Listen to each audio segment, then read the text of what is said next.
Welcome back to the channel. Thank you so much for checking out this video. Hope you're having a fantastic day. So, Lin Dunn did an interview on the Locked On Women's Basketball podcast. It's about half hour long, and there are numerous things that I want to talk about in this episode.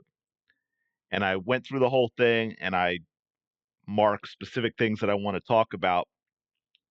And I'm going to do those in another video because I want to break down Lin Dunn's comments on various aspects of the Indiana Fever season that are basketball specific, and I want to keep them together.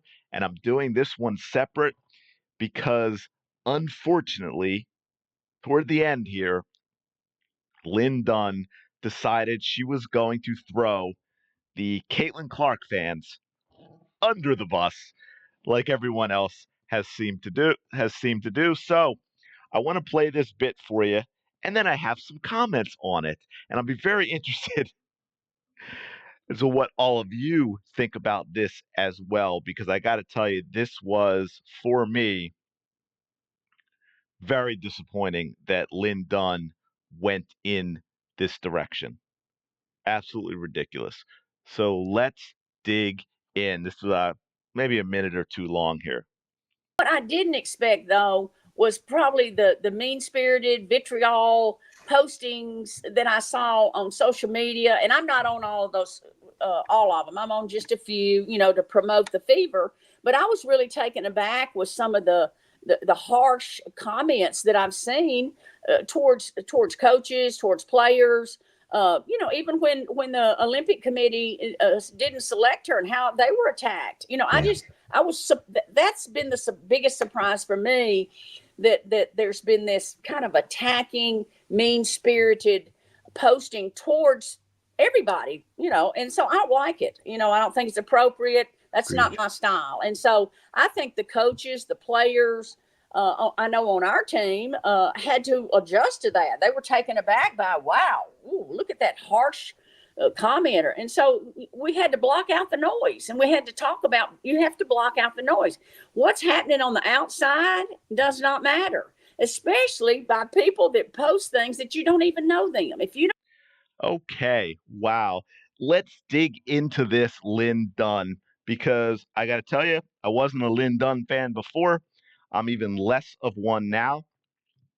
First, we'll take it two separate ways. We'll just look at the beginning of harsh comments toward coaches and players. And I'll probably get a little grief for this, but I'm going to ask it anyway. For the women listening, is this a female thing? Set aside the Caitlin Clark stuff, because there's obviously more to this specific issue. But in general, is that a female thing? Because harsh comments directed toward coaches and players has existed as long as sports. It may be more vicious with some people because everyone with social media and all of that compared to what it used to be, but you always had talk radio and you had the newspaper back in the days, and athletes have always gotten harsh words and harsh criticism, as have coaches. I don't think sports ever existed without it. So this is that in itself separate is just an odd complaint. So I'd be curious, is this a female thing? Am I missing something? Because whether it's Major League Baseball and the NFL or the NBA going way back, I mean, go back and dig up some newspaper articles from way back, or listen to sports talk radio, or hell, I can tell you, you can still listen to Philly sports talk radio. But I don't think the WNBA people could survive that based on the nonsense that I have seen and heard. But what I really want to get into is, we know what this is all about. Is clearly directed toward Caitlin Clark fans. So let me say this, and we're going to run down a list of some of these things as a reminder for all of these wonderful people. No one likes bullies. Correct? I mean, I think we could all agree on that one. However, the whole bully thing has evolved. People who scream about bullies are the bullies for the most part nowadays. And it's gotten worse. And there's something worse than bullies, and that's what we see nowadays. It's bullies who play victim as soon as someone stands up to them. And that's the playbook. That is the playbook nowadays. I see it in the comments on the videos. You see it all the time. These people yell and scream and say awful things, and then you stand up to them, and they're the victim, right? That's what we're seeing now. Caitlin Clark fans who were perfectly content to just sit back and enjoy her Iowa career then get hit with all this vitriol and all this nonsense when Caitlin Clark enters the WNBA and they decide to speak out, and now they're toxic. By the way, if you use the word toxic, I have no interest in what you're going to say after that because that's just another one of those empty buzzwords. That's all it's become. If you say toxic, I know your playbook, and I don't care. But we can go back as I did recently. I mean, we could start with. I'm sure there are things I'm missing, but I'll just hit some of the home runs, some of the hits. We can start with Cheryl Swoops, right? We can go back to her in the Gilbert Arenas podcast. Not the one just recently that I did a video on, but the one back when Caitlin Clark was either had just set or was about to set the scoring record, and Cheryl just threw out lie after lie after lie about how Caitlin was playing until she was 25, and she was playing in the extra COVID year, and then another year after that, alluding to being there for 6 years, and how she was taking 40 shots a game when it was 20. And by the way, she was 20, barely 22 when she set the record.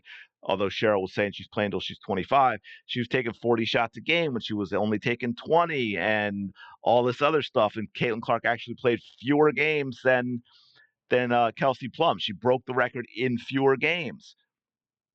We could talk about all that nonsense. We could talk about the Diana Taurasi and the whole reality is coming. We could talk about Sunny Hostins on The View and saying Caitlin Clark's popularity was due to height privilege and pretty privilege and white privilege. We could talk about Asia Wilson and her playing victim and all that nonsense and bringing race into it when she talked about not having the shoe deal that Caitlin Clark had and how Caitlin Clark's popularity was because of her lack of a tan.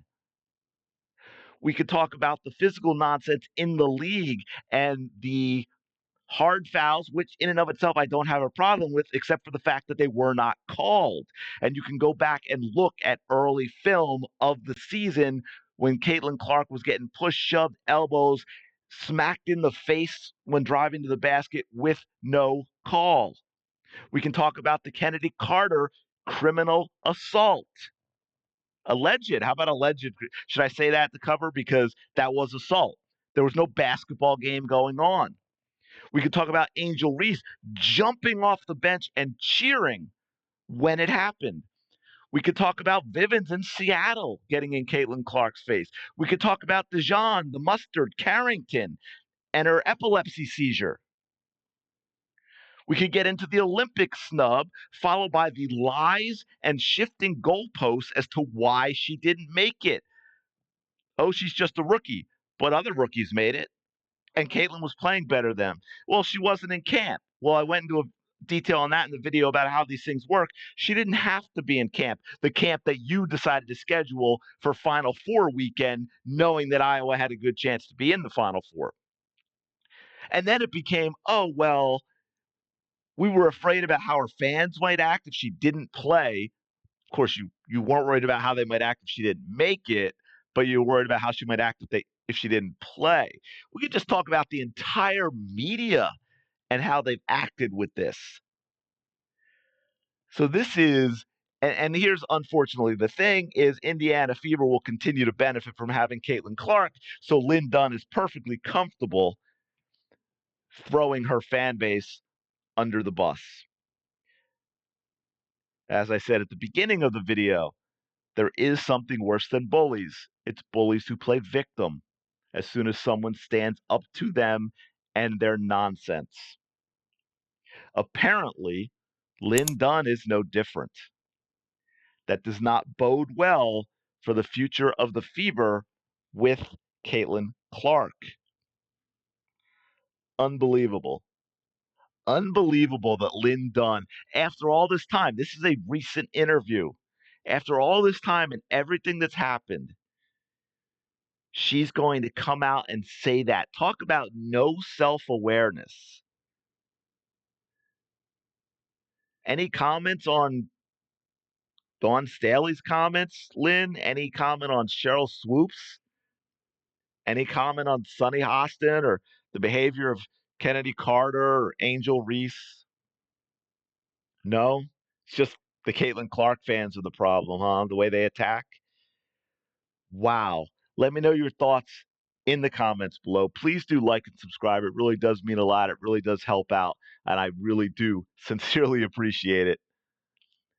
And I will talk to you later.